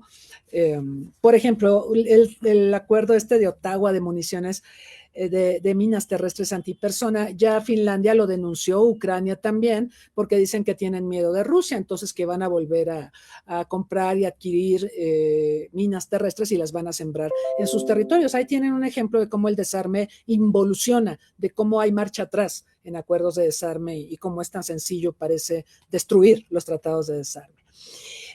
Doctor Torres Sandoval, por favor. Gracias, doctora Rosas. Bueno, primero que nada, sobre el tema de las armas tácticas, esta narrativa de que las armas tácticas son armas nucleares pequeñas, pues prácticamente con el ejemplo de Hiroshima es muy claro. Las dos ojivas que se utilizaron en Hiroshima y Nagasaki, de acuerdo a diversos informes, estaban entre los 15 a 24 kilotones. Hay que recordar que un kilotón equivale a 1,000 toneladas de TNT, trinitrotolueno. Y en la actualidad se han diseñado hasta de 50 megatones. Mejor dicho, se han probado hasta 50 megatones, que un megatón equivale a 1,000,000 de toneladas de TNT. Entonces, ¿cómo vamos a comparar 14 a 24 kilotones, que son 14,000 a 24,000 toneladas de TNT, con 50 millones de toneladas de TNT? La prueba SAR de 50 millones de toneladas de TNT fue probada en el estado Siberia. Se llegó a diseñar una de 100 millones de toneladas de TNT por la Unión Soviética, pero nunca se hizo detonación por los estragos que causó la prueba SAR. Y también, pues hay que comentar que los kilotones y los megatones, pues generan consecuencias humanitarias. Una ojiva detonada de poco kilotonaje, pues va a causar estragos. Una idea para el público: la afectación inmediata de las ojivas de Hiroshima y Nagasaki fueron entre 1.5 a 2.5 kilómetros a la redonda. Ahora imaginen una de 1,000,000 de un megatón, 2 megatones, 5 megatones, pues se expande a más de 90 kilómetros a la redonda, y esto sin tomar en cuenta las afectaciones de la radiación, de cómo están los vientos y todos los estragos que causan estos efectos. Entonces, en conclusión, una arma táctica es una arma nuclear. No hay que minimizar el concepto. Segundo, sobre la pregunta que hicieron sobre la postura de Suecia, la postura nuclear de Suecia, bueno, la postura nuclear de Suecia está inclinada al pertenecer a la Organización del Tratado del Atlántico Norte de manera reciente, pues la OTAN tiene una postura muy clara, que es su postura nuclear, y su postura nuclear es de disuasión nuclear. Entonces, de facto, Suecia está en este grupo que tiene esta visión e inclinación. En tercer lugar, hicieron la pregunta de las zonas libres de armas nucleares en Oriente Medio, si traería la paz. Bueno, primero que nada, antes de entrar al debate de Kenneth Waltz y Scott Sagan sobre si las armas nucleares traerían paz en la región o lo contrario, quiero comentar que en el 2019, por medio de una resolución de Naciones Unidas, 22 estados participaron en trabajos para una propuesta, ¿no?, de una zona, de una SLAN en Oriente Medio. Participaron 22 estados, obviamente no participó el Estado de Israel, estamos hablando que participaron estados que representan a 513 millones de personas y 8.8 millones de personas que son representadas por el Estado de Israel, pues no tuvieron representación, vaya, ¿no? Obviamente, para que haya una zona libre de armas nucleares, se requieren las condiciones de seguridad propicias para que se celebre, ¿no? Una vez celebrado, pues obviamente hay un entendimiento de que traería paz, ¿no? Obviamente, desde la postura del liberalismo y del realismo, pues hay que estar optimistas, ¿no? Si existen las armas nucleares, pues se pueden utilizar. Entonces, es una labor que se tiene que hacer diplomática, una voluntad política, ¿verdad?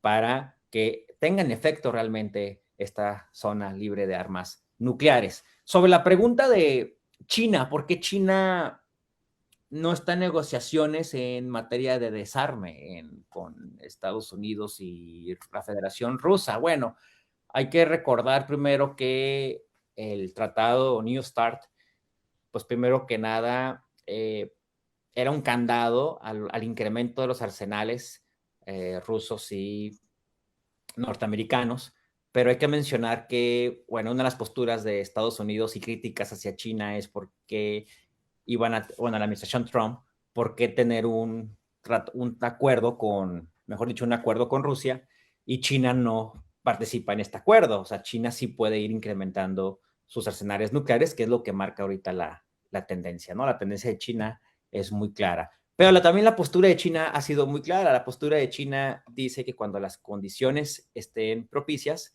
va a sentarse a hablar con estos estados para controles de armamento, desarme, entre otros puntos. Es decir, estos estados tienen más de 5,000 ojivas nucleares y China ahorita está en alrededor de las 600 ojivas. Desde el 2019 o desde la primera administración del presidente Trump, China andaba en las 300 ojivas nucleares promedio. Entonces decía que no había condiciones ahorita para pues poder negociar con estos estados, hasta cuando los arsenales estuvieran más que menos similares, ¿no? Primero que nada. Entonces, pues también es algo que hay que mencionar. También hay que recordar que China tiene la política de no primer uso, que también es algo muy positivo, en donde se compromete a no ser el primero en utilizar armas nucleares, ¿no? Desde una postura defensiva. Y no sé si se me está pasando otra. Los ensayos nucleares. Los ensayos nucleares, pues obviamente la administración del presidente Trump, el mismo presidente Trump lo mencionó, pues que iban a reanudar los ensayos nucleares, ¿no? Hasta el momento no se ha registrado un ensayo nuclear, pero pues esto es muy preocupante porque las afectaciones que hicieron los ensayos nucleares de Estados Unidos en el Pacífico Sur, incluso dentro de Estados Unidos, pues trajeron consecuencias humanitarias. Hay varios litigios y se han llevado varios litigios en diferentes cortes, incluso dentro de Estados Unidos, por las personas que han tenido estas consecuencias humanitarias. También hay que recordar que es un tema también de perspectiva de género. Las mujeres, los niños, las niñas, pues son más vulnerables a las afectaciones las consecuencias humanitarias de estos armamentos se vio en las Islas Marshall, entre otros estados, ¿verdad?, isleños en el Pacífico Sur, y no se diga también en otras regiones del mundo donde también fueron efectuadas estas pruebas. Y bueno, espero que no se me haya pasado ninguna otra pregunta. También quiero mencionar que es muy interesante este tema de la Convención de Armas Biológicas y de la Organización de Proscripción de Armas Químicas, ¿no? Como la Convención de Armas Biológicas tiene la Organización de Proscripción de Armas Químicas tiene un organismo verificador y la Convención de Armas Biológicas no lo tiene, pero también es muy complejo verificar el tema biológico en las diferentes áreas, en la tecnología, biotecnología, en el tema de salud pública, en el tema de los laboratorios, los diferentes enfoques, en las universidades, en fin, es un mundo, ¿no? Entonces también son retos muy, muy complejos. Espero haber contestado la mayor parte de las preguntas, o si no es que todas, y bueno, quedo al pendiente. Muchas gracias, doctor Torres Sandoval. Un par de comentarios. Los usos duales de las tecnologías nucleares, químicas y biológicas son todo un tema. A mí lo que me llamó mucho la atención del tema de Suecia es que ellos decidieron que iban a hacer un programa nuclear con fines pacíficos y de ahí iban a generar el combustible para sus armas nucleares. Entonces vemos que la brecha entre los usos pacíficos y los usos bélicos se diluye fácilmente, ¿no? Y hay otro tanto con biológicas y químicas, esto que está mencionando el doctor Torres Sandoval es real. Hay países que se escudan en que yo estoy manejando sustancias químicas que son para producir medicamentos y bueno, obviamente hay topes, la convención establece topes y hay que justificar si yo requiero ciertas cantidades de algunos productos químicos adicionales a las que se han permitido a cierto país y todo esto, pero también hay una facilidad para transitar de los usos bélicos a los pacíficos y viceversa. Entonces es el problema de, ¿cómo decían? De los malditos usos duales, decían por ahí. Para el tema de Medio Oriente, yo creo que sería importante, y por eso yo veo complicado tener una zona libre de armas nucleares o una zona libre de armas de destrucción en masa. Hay quien pugna por lo segundo, porque hay varios países de la región que no han firmado las convenciones de armas químicas o biológicas. Se requeriría para el tema nuclear que Israel salga del closet, porque Israel no reconoce que es una potencia nuclear, ¿no? Aunque tácitamente actúa para impedir que otros sean potencias nucleares. Yo me acuerdo de aquel bombardeo que hizo de la central de Osirak en Irak en los 80. Irak fue a protestar a la Asamblea General de Naciones Unidas. Me destruyeron mi reactor y era para producir electricidad. E Israel dijo, no, era para producir armas nucleares, por eso te lo destruí. Y lo mismo está pasando con Irán. Le han destruido centrales nucleares que se presume que podrían ser generadoras de combustible, de enriquecimiento de uranio para armas nucleares. Pero la realidad es que Israel quiere ser la única potencia que posea armas nucleares, pero no lo afirma ni lo niega, ni afirma que es potencia nuclear, porque eso generaría el impulso a la proliferación por parte de sus vecinos, ni lo niega porque es una forma de intimidar a los vecinos. Entonces, y aparte está la complicidad de Estados Unidos, ¿no? Aceptando este estatus tácitamente de parte de Israel.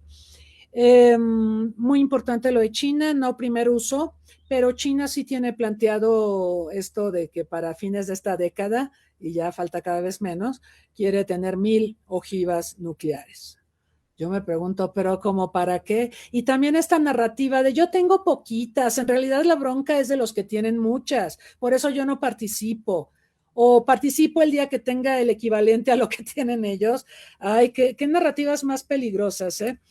En fin, al final del día, como pueden ver, la problemática nuclear y la de armas biológicas y químicas son problemas cotidianos. No son temas del pasado, son temas vigentes que atentan contra la seguridad internacional y son temas que tenemos que vigilar y tenemos que tutelar a través de nuestras diversas trincheras, nosotros desde el ámbito académico y el activismo, ¿no? De ONGs y todo esto de la educación para la paz es crucial. Llegó una pregunta, ya no la pude poner, pero preguntan si la situación actual en Medio Oriente empodera a Grossi como candidato a la Secretaría General de la ONU. Bueno, de hecho, él es candidato a la Secretaría General de la ONU y parece que Donald Trump lo ve muy bien, ¿sí?, como posible sucesor de Antonio Guterres. Entonces, ¿ven la vigencia de estos temas? ¿Ven cómo incluso la dinámica actual empodera a algunas personas? Yo quiero agradecerles a nuestros expositores, al maestro Benjamín Ruiz, al doctor Joshua Torres, por brindarnos su tiempo. Sabemos que tienen agendas muy ocupadas, pero ha sido formidable escucharlos y aprender de ustedes. También le agradezco a nuestro querido auditorio por sus participaciones, sus preguntas y reflexiones que siempre permiten ampliar el debate sobre las temáticas que hemos abordado. Quiero aprovechar para invitarlos a la última sesión de nuestro seminario. Será el próximo viernes 13 de marzo a las 9 de la mañana. Vamos a analizar seguridad internacional y el papel de las potencias medias. Esto a propósito de que con Palme, Suecia se perfiló como una potencia media y pudo maniobrar en un mundo que parecía únicamente bipolar, donde las decisiones parecía que solo las tomaban Estados Unidos y la URSS, pero Suecia realizó realmente un manejo de agendas como las que hemos ventilado el día de hoy, que le dieron juego a este país y colocaron a Suecia en el mapa mundial. Creo que también esa es una contribución de Olof Palme que tendríamos que reconocerle, cómo hizo que un país pequeño, un país de 10 millones de habitantes y con recursos limitados, ¿sí?, muy desarrollado, pero con recursos limitados, figurara en el mapa global por abordar agendas que hoy son cruciales en las relaciones internacionales. Veremos ese tema la próxima semana. Los invitamos a acompañarnos, los invitamos a seguirnos también en redes sociales, a darnos un like si así lo desean y sugerirnos también qué temas les gustaría que abordáramos. Y por lo demás, gracias de nuevo a nuestros ponentes, gracias a todos ustedes y hasta la próxima. Muchas gracias, doctora. Muchas gracias por su distinguida invitación y al Centro Olof Palme. Gracias a ustedes. De todos.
Gracias.